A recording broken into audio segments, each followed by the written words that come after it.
Bergesernya salah satu tahapan dan jadwal penyelenggara pemilu dapat berimplikasi pada bergesernya tahapan dan jadwal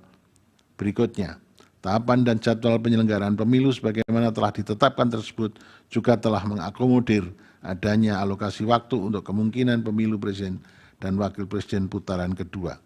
Dalam hal ini termohon ketika melaksanakan fungsinya dalam menyelenggarakan salah satu tahapan pemilu haruslah berhati-hati agar perubahan tahapan apapun tidak secara signifikan mengganggu jadwal atau tahapan berikutnya. Oleh karena itu, Mahkamah memandang termohon terikat kepada jadwal yang telah ditetapkan. Sementara itu, dengan urgensi yang sama harus juga melakukan penyesuaian persyaratan sebagaimana telah diputuskan oleh putusan Mahkamah Konstitusi nomor 90 tahun 2023. Meskipun demikian, seyogianya termohon juga tetap mengupayakan perubahan PKPU sesuai dengan proses sebagaimana yang ditentukan oleh peraturan perundangan termasuk berkonsultasi dengan DPR. Bahwa berkenaan dengan hal tersebut, pada tanggal 31 Oktober tahun 2023 termohon telah melakukan konsultasi dengan DPR dan pemerintah terkait usulan rancangan perubahan PKPU nomor 19 tahun 2023. Hal ini terdapat dalam isi surat KPU nomor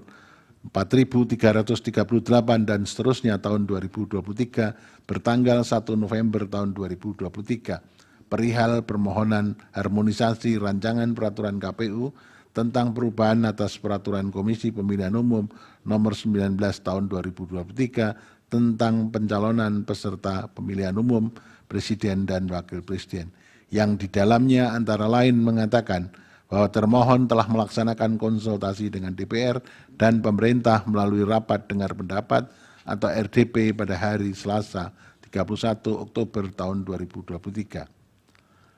Adapun RDP tersebut telah menghasilkan kesimpulan menyetujui rancangan peraturan KPU tentang perubahan atas peraturan Komisi Pemilihan Umum nomor 19 tahun 2023 tentang pencalonan peserta pemilihan umum presiden dan wakil presiden dan telah ditandatangani oleh Ketua Komisi 2 DPR, PLT Dirjen Politik dan Pemerintahan Umum Kementerian Dalam Negeri, Ketua KPU Republik Indonesia, Ketua Bawaslu Republik Indonesia, dan Ketua DKPP Republik Indonesia. Bukti yang sama juga menunjukkan bahwa pada tanggal 31 Oktober 2023 tersebut telah diadakan RDP Komisi 2 DPR RI dengan Kementerian Dalam Negeri, KPU RI, Bawaslu RI, dan DKPP RI yang di dalamnya antara lain telah menyetujui rancangan peraturan KPU tentang perubahan atas PKPU 19 2023 vide bukti T8. Artinya dalam RDP tersebut seluruh fraksi di DPR menyetujui rancangan perubahan PKPU 19 2023. Fraksi yang dimaksud adalah representasi partai politik yang semuanya menjadi peserta pemilu tahun 2024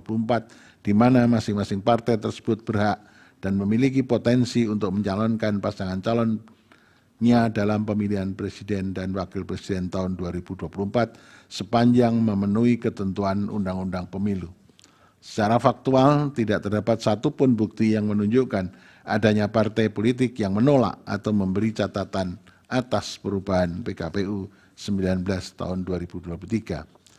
Bahwa lebih lanjut, berkenaan dengan kewajiban termohon untuk berkonsultasi dengan DPR dalam penyusunan PKPU, Mahkamah telah menegaskan dalam putusan Mahkamah Konstitusi nomor 92 tahun 2016 yang diucapkan dalam sidang pleno terbuka untuk umum 10 Juli tahun 2017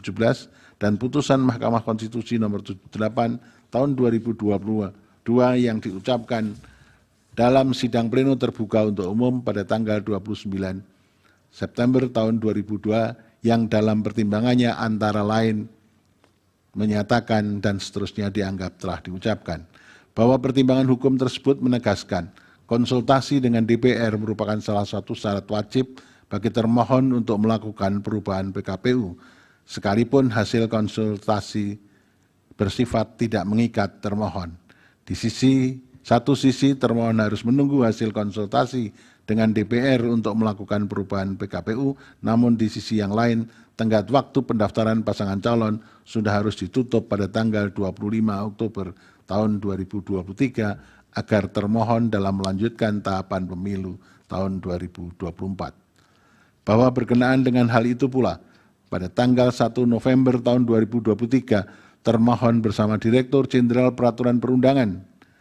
Kementerian Hukum dan Hak Asasi Manusia melakukan harmonisasi rancangan peraturan Komisi Pemilihan Umum tentang perubahan atas peraturan Komisi Pemilihan Umum. Hal ini didasarkan atas permintaan termohon yang dibuktikan melalui bukti T8 berupa surat KPU nomor 4338 dan seterusnya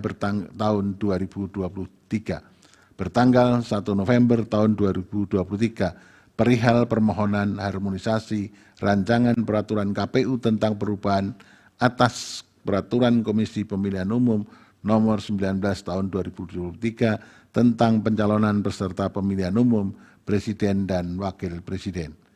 Pengajuan permohonan harmonisasi tersebut juga telah diajukan sebelumnya, yaitu melalui surat KPU nomor 4216 tahun 2023 bertanggal 24 Oktober tahun 2023 yang ditanggapi oleh Kementerian Hukum dan Asasi Manusia yang pada pokoknya meminta KPU untuk melaksanakan konsultasi dengan DPR terlebih dahulu.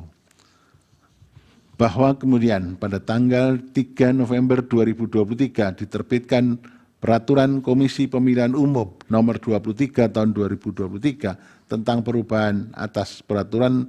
Komisi Pemilihan Umum nomor 19 tahun 2023 tentang pencalonan peserta pemilihan umum Presiden dan Wakil Presiden dalam PKPU AKO sebagaimana telah disetujui dalam rapat konsultasi dengan DPR, persyaratan pasangan calon sebagaimana telah ditafsirkan oleh putusan Mahkamah Konstitusi nomor 90/PUU tahun 2023 telah diakomodir, yaitu pada perubahan pasal 13 ayat 1 huruf Q yang menyatakan dan seterusnya dianggap telah diucapkan bahwa dengan demikian secara substansi syarat untuk menjadi calon presiden dan calon wakil presiden sebagaimana diatur dalam PKPU nomor 23 tahun 2023 telah sesuai dengan putusan Mahkamah Konstitusi nomor 90 tahun 2023. Bahwa pada tanggal 5 Februari tahun 2024 DKPP menerbitkan putusan nomor 135 tahun 2023, nomor 136